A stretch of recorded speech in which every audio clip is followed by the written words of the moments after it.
warahmatullahi wabarakatuh. Bismillahirrahmanirrahim. Alhamdulillahirabbil alamin. Allahumma shalli wa sallim wa barik ala sayyidina Muhammadin wa ala alihi wa ashabihi ajma'in. Amma ba'du. Para kanca sedaya ingkang sangat kawula mulyakaken, alhamdulillah malam ini Allah masih mengizinkan kita berkumpul di tempat ini. Semoga perkumpulan ini selalu diberkahi oleh Allah Subhanahu wa Ta'ala, menjadi lantaran kita semua diberikan keberkahan umur, keberkahan rezeki, juga semoga keturunan kita dijadikan oleh Allah sebagai keturunan yang soleh dan solihah, karena kita itu tidak hanya sekedar nopo pengen husnul khotimah, tapi yang terpenting juga husnul dzurriyyah. Ada husnul khotimah, ada husnul dzurriyyah. Husnul khotimah itu akhir yang baik. Kalau husnul dzurriyyah itu dzurriyyah yang baik, keturunan yang baik.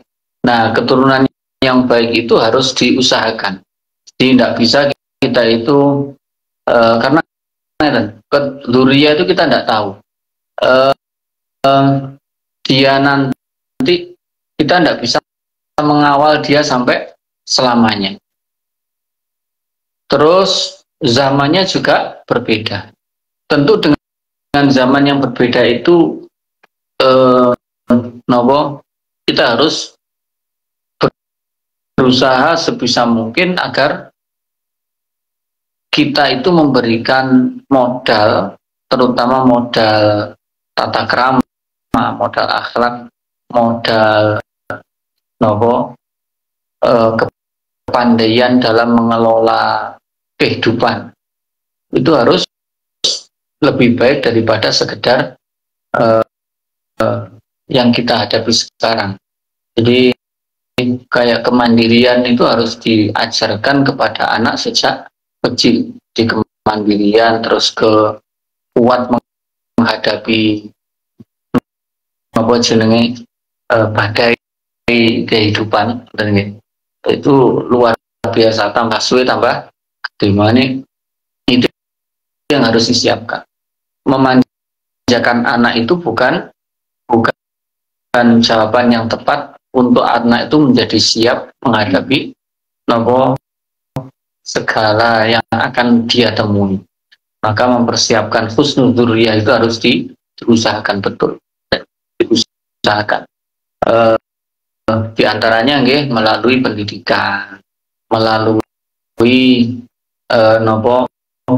diberikan modal untuk dikai prihatin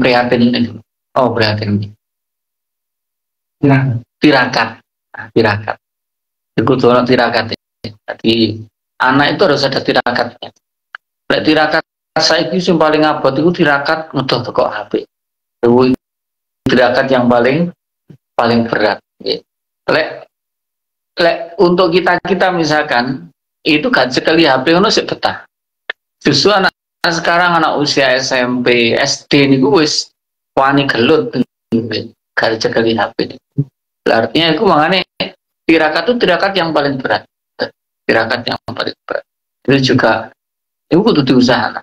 Pun kita lanjutkan tentang dawuhnya Imam Ghazali. Kalau kemarin dawuhnya Imam Ghazali itu berkaitan dengan waktu, dengan tandanya orang itu dijauhkan dari rahmatnya Allah. Gampangannya Allah itu berpaling darinya adalah ketika seseorang itu sibuk dengan apa-apa yang gak ada manfaatnya. Yang kedua, nasihatnya Imam Ghazali, ayyuhal walad, wahai anakku, an-nasihatu sahlatun. Nasihat itu gampang, memberi nasihat itu gampang, ngomongi wong itu gampang. Wal muskilu qabuluha, yang berat itu adalah nerimo nasihat. Di wongku kandan gampang, tapi di kandani itu angel. Makanya kenapa orang itu dikasih telinga kok dua? Karena saking sulitnya orang itu nerima nasihat. Jika loro kadang sega gak gelem ngurungokno. Tapi mulut dikasih satu itu cukup, turah-turah. Kadang sampai di ya. Nah, cukup mulut satu itu sudah turah-turah. Tapi telinga dikasih dua. Nah, memberi nasihat itu mudah, menerimanya itu yang bermasalah. Tidak mesti mudah diterima. Kenapa? Li'annaha fi madzaqi muttabi'il hawa murratun. Karena nasihat itu bagi orang yang mengikuti hawa nafsu itu adalah suatu yang sangat pahit. Orang itu pada dasarnya nerima barang pahit mesti mau. Makanya kudu sering ngopi, kadek kula. Jadi biasa nerima barang pahit. Idzil manahi mahbubatun fi qulubihim. Karena larangan-larangan itu sangat disukai oleh orang-orang yang mengikuti hawa nafsu.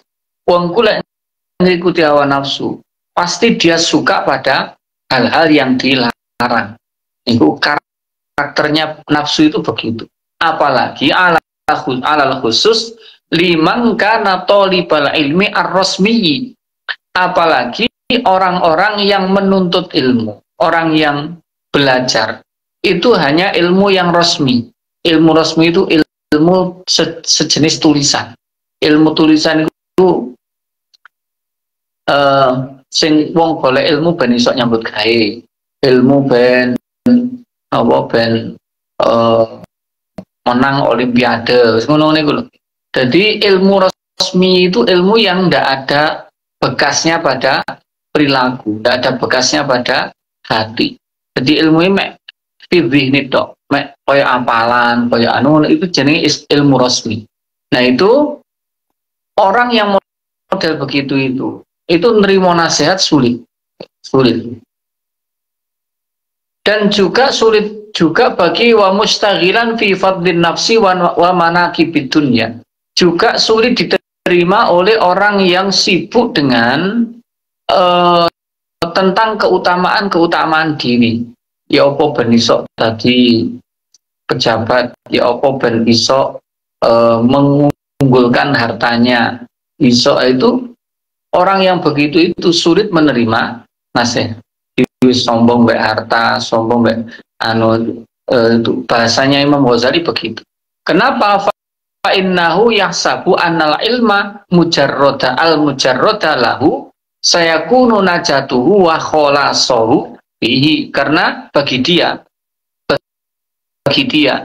ilmu itu ya yang penting dia dapatkan. Terus nanti dia akan beres, akan selamat, akan tidak ada masalah kalau dia sudah mendapatkan ilmu itu.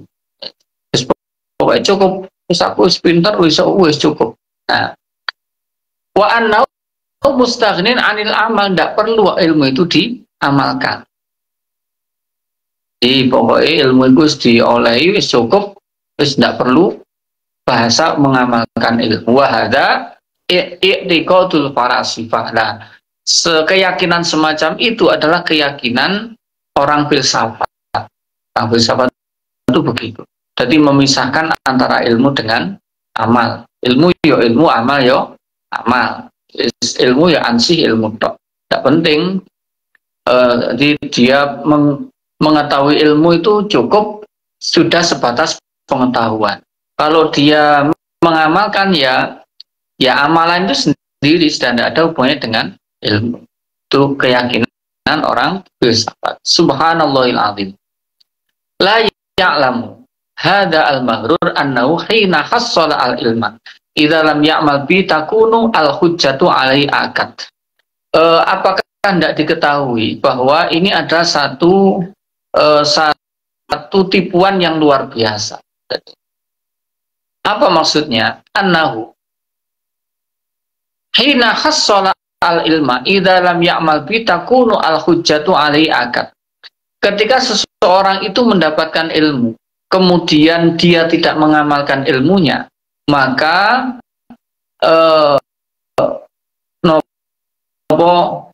ada hujjah atau ada napa nggih? Hujah alaih itu apa? Tuntutan yang besar baginya. Dia nanti akan dituntut dengan tuntutan yang besar. Jadi orang sing punya ilmu tapi gak ngelakoni ilmu, tuntutannya lebih besar daripada orang bodoh. Kama qala Rasulullah sallallahu alaihi wasallam annahu asyadun nasi adzaban yaumal qiyamah alimun la yanfa'uhu Allahu bi ilmihi. Kanjeng Nabi ngendikaken manusia yang paling berat disiksa, orang yang siksanya terberat itu adalah pada hari kiamat adalah orang yang punya ilmu tapi ilmu itu tidak bermanfaat bagi dirinya. Di ilmu itu gak diamalkan. Itu nanti siksanya lebih besar. Walek ngono anggur gak usah ngaji, Pak. Kan lumayan ya, gak usah ngaji berarti kan gak duwe ilmu. Tapi siksanya orang bodoh juga besar, berat juga. Jadi wong sholat tapi gak duwe ilmune sholat, berarti dihitung durung sholat. Dan dia repot juga. Itu siksanya juga besar. Jadi siksa karena kebodohan itu juga berat, dan siksa karena dia tidak mengamalkan ilmunya juga lebih berat. Ya berarti kudu ngaji. Soalnya ben ilmu, ben kita itu ibadahnya bisa sah. Nah terus diusah semampu mungkin ilmu itu diamalkan, ben gak kena hujah. Terus waruya anal Junaid qaddasallahu sirrahu ru'ya fil manami ba'da mautih. Syekh Junaid al-Baghdadi niku imam tasawuf dan Nahdlatul Ulama. Jadi Nahdlatul Ulama itu ya untuk masalah tasawuf kita mengikuti mazhabnya siapa, yaitu Junaid al-Baghdadi dan Imam Al-Ghazali. Jadi kita wong kudu duwe sanadnya di cara nanti yang bertanggung jawab kita di hadapan Allah. Kita ikut siapa ikut dono. Koyo dalam fikih kita kan ikut mazhab 4. Imam Syafi'i, Maliki, Hanafi, Hambali nggih 4. Kalau dalam bidang nopo akidah itu Imam sinten sapa? Akidah sapa? Imam Abu Hasan Al-Asy'ari dan Abu Mansur Al-Maturidi. Dalam bidang tasawuf Imam Al-Ghazali sama Junaid Al-Baghdadi. Jadi niku dulu. Jadi kita itu tanggung jawab ibadah kita itu pada kita ikut siapa. Itu nanti yang itu jelas. Kita langsung pada Quran, pada hadis yo kadoan. Jadi coro melaku nok tangga itu mari tangga 1 langsung tangga 30. Jadi sikile iki ora nutut. Coro kene iki napa jenenge arepe gawe besek, gak duwe lading, gak duwe langsung dikai barongan. Iya. Kuwi gawe besek kok barongane di kono. Padahal gak duwe arit, gak duwe gaji, gak punya keahlian. Menek nang ngene alas ora iso. Itu kan di napa kita langsung ke Quran ke hadis itu seperti itu bayangannya. Karena begitu luasnya Quran, luasnya hadis sehingga kita itu langsung rono itu angel. Guys, contoh rendahnya misalkan syarat wudu ono piro, rukune wudu ono piro, sing batalno itu golek ono Qur'ane karo hadise. Ketemu ora kira ketemu. Carane wawe hukume istinja itu. Pak wawe tok wawe. Wis golek ono carane wawe di Quran atau di hadis. Angel kan? Angel langsung lek ngene. Derek Imam Syafi'i langsung buka di Fathul Qorib iki bab istinja.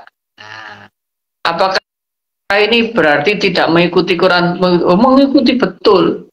Bagaimana tidak mengikuti? Karena Imam Syafi'i itu langsung dia menggunakan ilmu, alat-alatnya digunakan untuk mengambil dari Quran, dari hadis. Mengenai bahwa nanti cerita niku Imam Syafi'i niku suatu saat main ke rumahnya Imam Hambali. Imam Hambali niku muridnya, tapi dia mujtahid. Akhirnya beliau membangun nopo mazhab sendiri. Jadi semua imam empat itu masih hubungan guru dan murid. Lah Imam Hambali itu suatu saat didatangi oleh Imam Syafi'i. Imam Syafi'i itu sudah jadi mufti besar di Baghdad waktu itu. Terus ketika Imam Syafi'i di situ, itu teko langsung disugui mangan langsung dientekno. Wes. Lah, seneng wis. Terus mari ngono bengi sampai pagi ternyata tidak tampak Imam Syafi'i ini wudhu terus subuh ngimami. Lah, putrine Imam Hambali niku muskil. Matur teng Abah, niku napa Imam Syafi'i? Oh, iku Imam Syafi'i, guruku mufti. Kula kok sanksi nggih. Sanksi piye? Lah, sanjange Imam Syafi'i niku zuhud. Kok disuguhi kok gruwagas. Langsung dientekno. Kayak gak pantes. Mosok Imam Syafi'i kayak ngono. Terus yang kedua kula muskil. Kudune lek napa jenenge wong ngono iku lek bengi mesti tangi. Salat bengi ta opo? Yo gak. Terus subuh niku ketika ngimami, kula gak rum nang jeding. Jadi kira-kira gak wudu. Kok langsung ngimami salat subuh. Nah, niku kan muskil, putri ini muskil. Terus ditangketakan kali Imam Hambali, Syekh, niki ada pertanyaan saking anak kula nih. Terus dijawab Imam Syafi'i. Yang pertama, kenapa ketika kamu suguhi, itu langsung saya habiskan. Itu ada dua tujuan. Yang pertama, napa jenenge, saya tahu bahwa makananmu itu makanan yang halal. Jadi tidak mungkin kamu nyuguhi saya makanan yang tidak halal. Lah makanan halal niku selain napa kita harus ditujukan yo makanan halal itu bisa jadi obat. Jadi makanan halal itu jadi obat. Yang kedua, makanan yang diberikan oleh orang alim itu juga jadi obat, iya. Jadi obat. Jadi lek pangan disuguhi karo gurune utawa karo wong sing alim, itu tapi bisa tindak jajane. Oleh anggene kiai mutu tindak jajane. Itu disuguhi dikai mangan itu dipangan karena makanan yang disuguhkan orang lain itu adalah halal. Yang kedua itu jadi obat. Itu sengaja saya tak jauh itu jadi obat.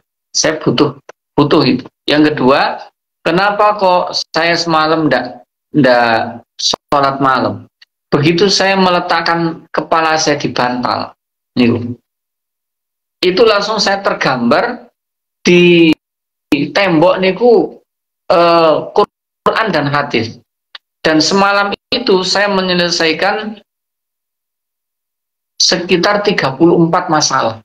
Jadi napa kayak pas masail niku, pas masail semalam kan kadang rong masalah gak mari. Niku 34 masalah selesai malam itu. Jadi ono masalah ini Quran ini hadis ini kan itu selesai dalam semalam nih. Jadi semalam itu tidak tidur. Jadi angen-angen wae dhewe turu lek bengi niku lho. Belas gak tangi. Niku belas gak turu. Akhirnya ketika sholat subuh itu tidak usah wudhu karena dia masih punya wudhunya bisa. Niku Imam Syafi'i ngoten. Makanya napa jenenge kita kalau merujuk pada imam mazhab itu sudah luar biasa.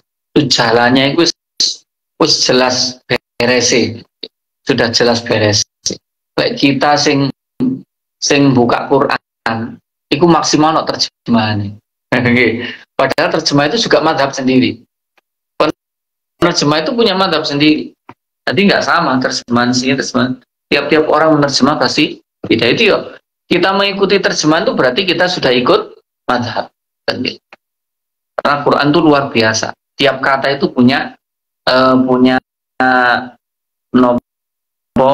arti yang istimewa. Dan makanya tidak mudah kita mengambil Quran langsung, Quran itu tidak bisa. Yo harus pakai alat yang luar biasa banyak. Dan itu katanya wis jarang wong sing iso. Jarang wong sing iso. Jangankan kita. Imam Ghazali itu madhabnya Syafi'i. Imam Bukhari itu madhabnya Syafi'i. Loh kudune Imam Bukhari kan langsung pakai hadis, pakai Quran. Wong Imam Bukhari kelasnya.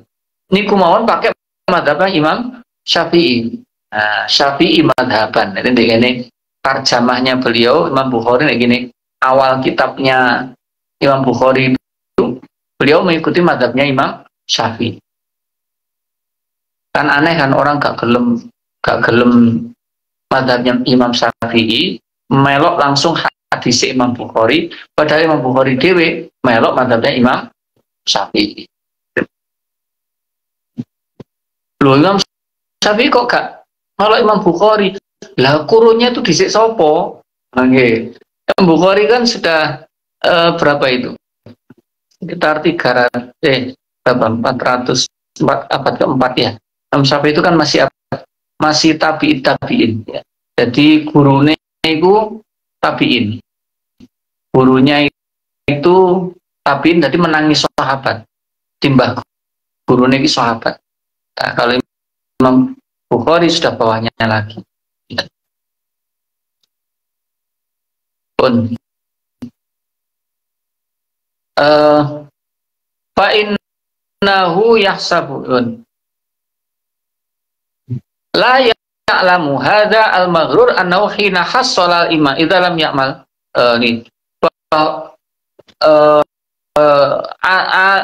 layan ruwaruya annal Junaid qaddasallahu waruya annal Junaid qaddasau sirrahu ru'ya fil manam. Imam Junaid itu ketika telah meninggal diimpikan oleh sahabatnya. Terus ditanya,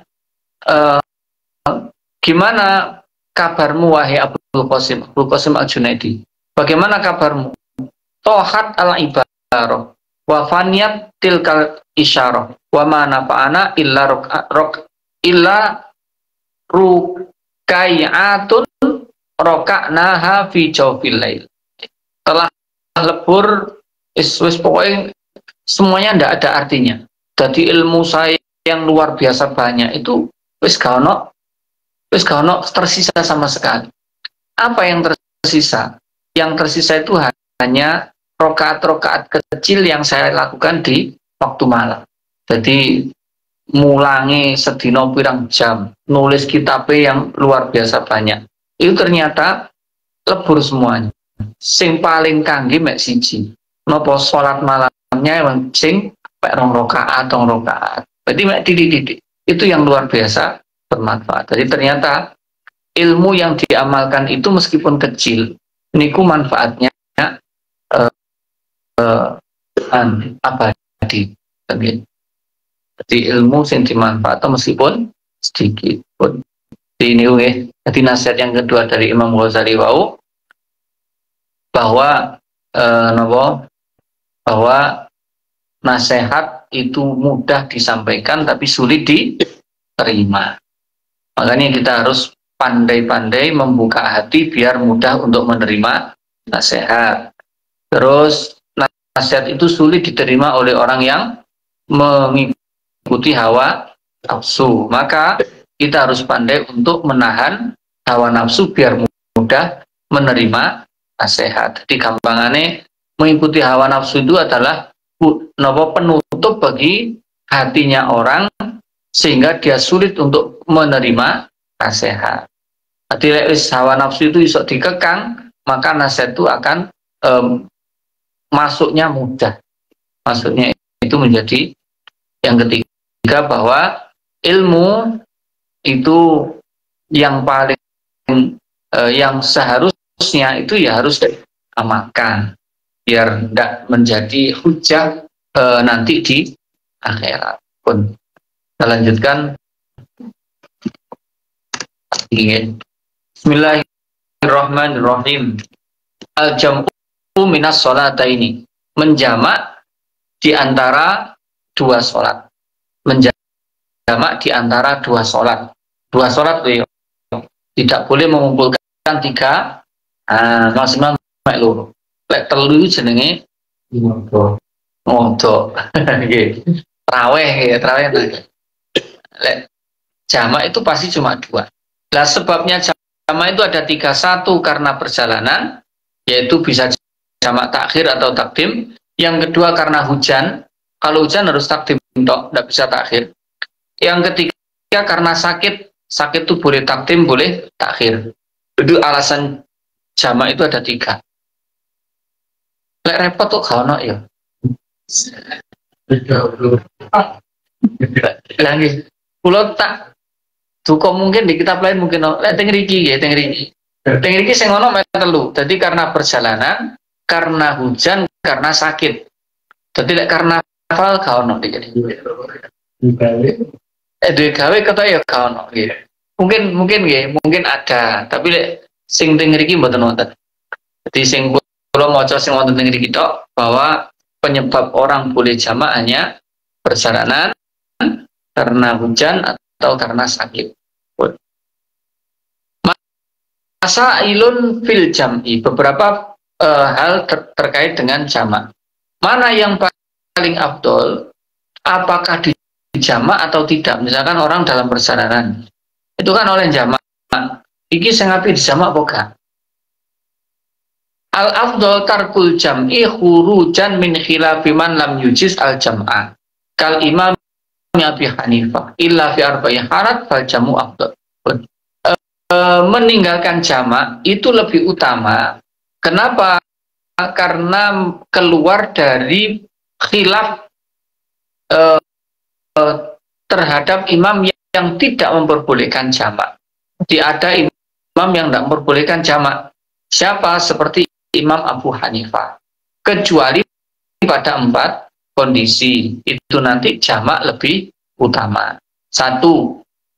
Fil haji fi yaumi arafata fayajma'u adz-dzuhra ma'al asri taqdiman.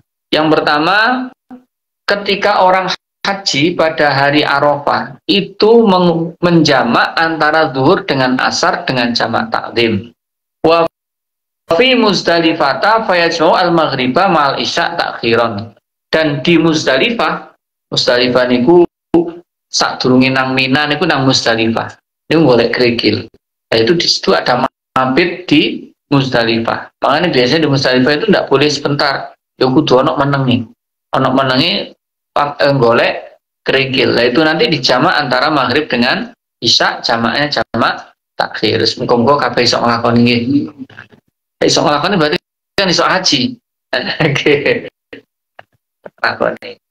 Iso wukuf di Arafah, iso napa mabit di Mina, di Muzdalifah. Yang kedua, itu yang kondisi itu nanti yang terbaik adalah jamak. Kenapa? Karena Nabi dulu begitu. Jadi ketika di hari Arafah itu menjamak antara zuhur dengan asar, dan ketika di Muzdalifah itu jamak antara maghrib dengan isya. Nah ini kalau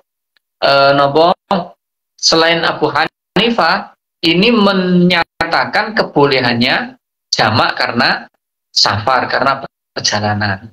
Jadi kalau Abu Hanifah ya enggak, ya hanya itu tok yang diperbolehkan ketika haji itu, yang lainnya enggak. Kalau menurut imam madzhab yang lain,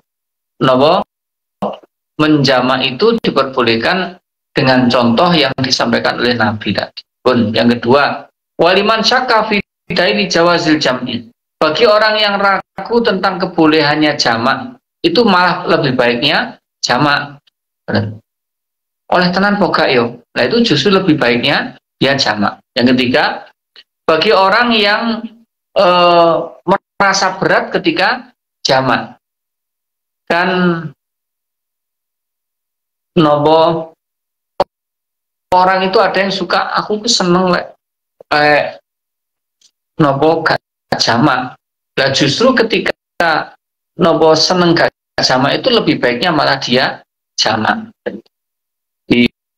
Di bagian dari nobo menekan nafsunya pun.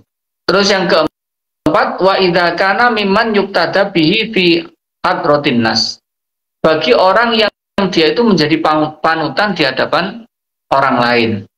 Di hadapan orang lain dia jadi panutan, maka sebaiknya dia jamak. Pun itu 4 kondisi yang afdol orang untuk menjamak. Pun selanjutnya syaratnya jamak takdim. Ini jamak, ada jamak takdim sama jamak takhir. Syaratnya jamak takdim, 1, al-bada'atu bil ula, harus dimulai dari sholat yang pertama. Jadi kapan niko nowo pas perjalanan niku anak kula lapor wis mari sholat di jamak nggih. Jamak apa zuhur kali asar. Asar sih apa zuhur sih? Asar yen yo gak sah. Nggih. Lek jamak kudu lek jamak takdim kudu dimulai dari sholat yang pertama. Bila jamak zuhur karo asar, maka harus zuhur dulu. Kenapa kok ndak boleh asar dulu? Karena sholat asarnya belum masuk waktu. Lek dia sudah sholat zuhur, berarti sudah masuk waktu jamaknya asar. Lek dia asar dulu, lagi kan belum masuk waktunya jamak. Nah, kurang mlebu waktune jamak. Lek kurang mlebu waktune ya gak sah. Iki kaya salat jenazah niku waktu masuknya kapan? Ketika sudah dimandikan. Jadi ono kabar no Jakarta dulure mati. Saya langsung salat goib teko ngriki ya ndak boleh. Harus dipastikan sudah dimandikan. Pak lek sholat jenazah ke wong sing kedelep kurang ketemu kena disolati ora yo. Nggih. Kayak ngene kono sing tenggelam sapa anake pejabat sapa sing di Swiss itu. Ah. Itu di kali ku lho. Iku anak Ridwan Kamil itu ya. Itu sebelum kan ketemunya kan lama itu. Gitu. Itu boleh tidak disolati sebelum tidak boleh. Kudu dipastikan sudah dimandikan. Lupa di banyu masuk sih didusi. Oh mati no banyu mati ke dalam masuk sih didusi. Ya karena memandikan jenazah itu hukumnya fardu kifayah. Yo kudu dilakoni. Misalkan sudah dimandikan sama malaikat gimana? Misalkan wong top nih dekengan pusat nih. Oke, sing mandikan langsung malaikat gimana? Yo tetap harus dimandikan ulang. Jangan ketok cetok welo-welo, terus moro-moro nok banyu ngrojok. Ternyata didusi malaikat itu tetap kudu didusi ulang. Karena kita belum gugur fardu kifayahnya. Oke, dilek. Masuknya sholat jenazah itu ketika mayat sudah dimandikan, belum boleh. Idza kana yang kedua niatul jam'i, harus sudah niat jamak fiha di dalam waktu sholat yang pertama. Ayanwi jam'at taqdim fi atna'i sholatil ula. Jadi ketika sholat yang pertama itu sudah niat jamak takdim di dalam sholat. Boleh ketika niatnya sholat yang pertama atau sepokoknya sebelum salam. Jadi gini, mau ketika sholat duhur, ikut sholat duhur biasa di tengah-tengah, terus tak jamak pisan, tak jamak itu boleh. Atau bahkan ketika pas salam, assalamualaikum karo niat menjeru niat tak jamak pisan, itu boleh.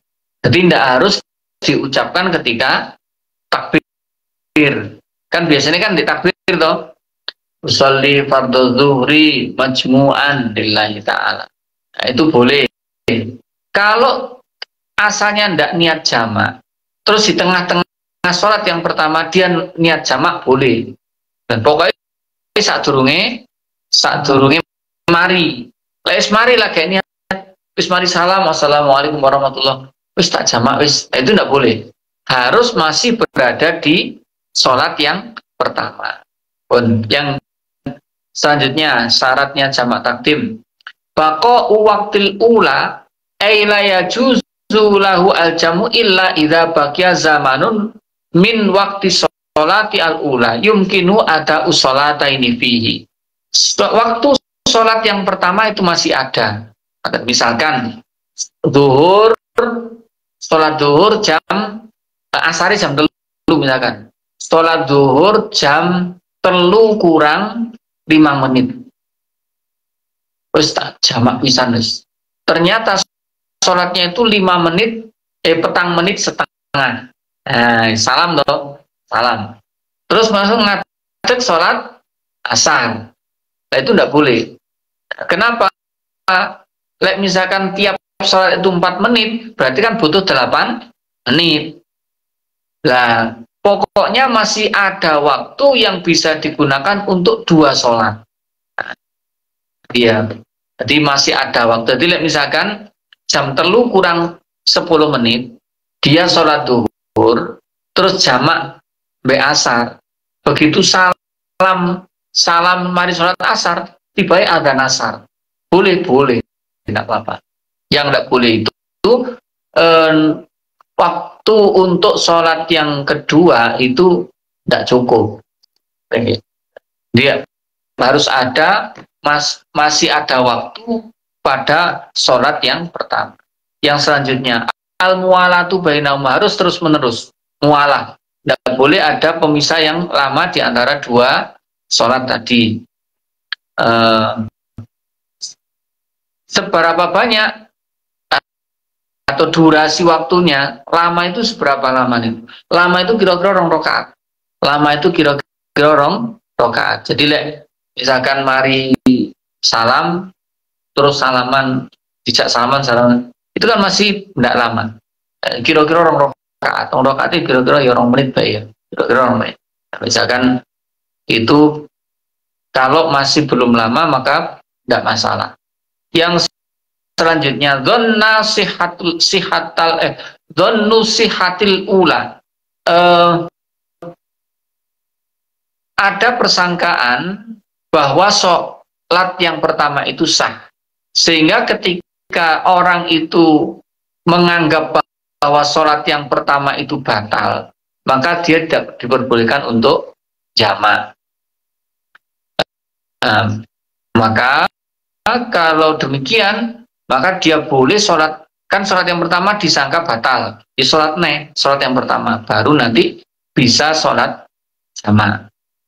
Selanjutnya dawamul udhri ila tamamil ikhramis bisaniyah. Udhurnya, arti alasan nomor jamak tadi, jamak takdim, itu masih ada sampai takbiratul ikhramnya sholat yang kedua. Misalkan dia tidak sholat di jamak itu karena hujan, ya kan, karena hujan. Ketika dia takbiratul ikhram untuk sholat yang kedua itu hujannya belum reda. Misalkan itu karena hujan. Atau misalkan karena sakit akhirnya dijamak. Ternyata sebelum takbiratul ikhram yang kedua itu sakitnya wis waras. Misalkan dengkel, wis enak. Nah itu akhirnya tidak boleh jamak. Kenapa? Karena udhunya sudah hilang. Terus yang selanjutnya, al ilmu bijawazil jam'i, harus tahu bahwa jamak itu diperbolehkan. Jadi kudu ana ilmu nih, sama dengan yang kemarin itu kosor itu ya. Harus ngerti tentang kebolehannya jamak.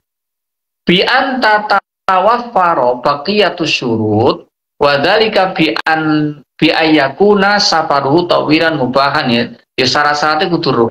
Jadi ngerti syarat jamak ya apa itu? Itu harus tahu. Di antaranya ya koyok lek kudu dalam perjalanan, kudu nombo keluar dari daerahnya dan lain-lain, itu harus tahu. Kalau tidak tahu maka tidak boleh menjamak. Jadi ilmu itu menjadi syarat bagi sahnya jamak takdim. Pun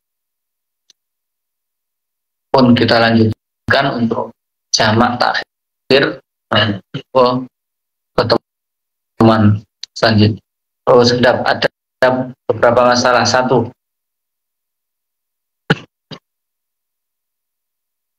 kalau orang itu misalkan dia takbiratul ihram,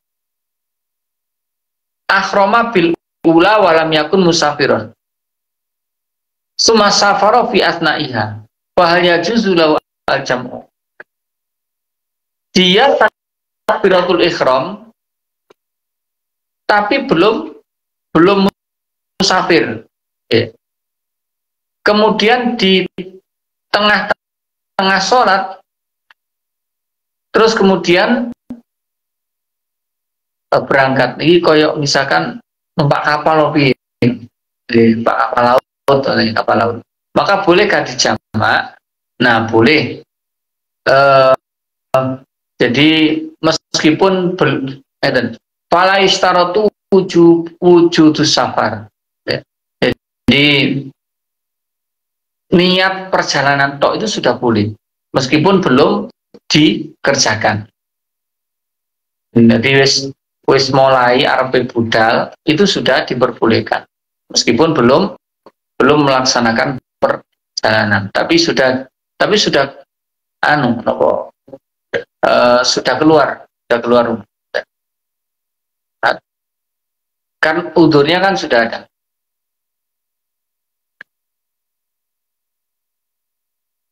Terus permasalahan kedua, nawa jam'at taqdimi fi sholatil ula, summa ba'da sholatil lam yurid al-jam'u fala syai'a alaihi fa yusalli ataniya fi waqtiha. Orang di awal niat jamak takdim, ternyata di tengah sholat terus gak sidowis, itu tidak masalah, boleh. Terus kadung niat arep dijamak tibae gak sido, itu gak apa-apa. Terus permasalahan yang lain, sholat adzuhra wal asr awil maghriba wal isya'a jam'at taqdim summa aqama fi atna'i waqtil ula qabla dukhul waqtil tsaniyah fala yajibu alaihi i'adatu sholati atsaniyah fi waqtiha. Orang sholat zuhur dan asar atau maghrib dan isya dengan jamak takdim, terus kemudian summa aqama fi atna'i waqtil ula, ternyata dia mukim, jadi udurnya itu hilang. Fi atna'i waqtil ula, di tengah-tengah waktu yang pertama sebelum masuk waktu yang kedua. Di nopo dia mukim di pertengahan waktu yang pertama. Di pertengahan waktu yang pertama.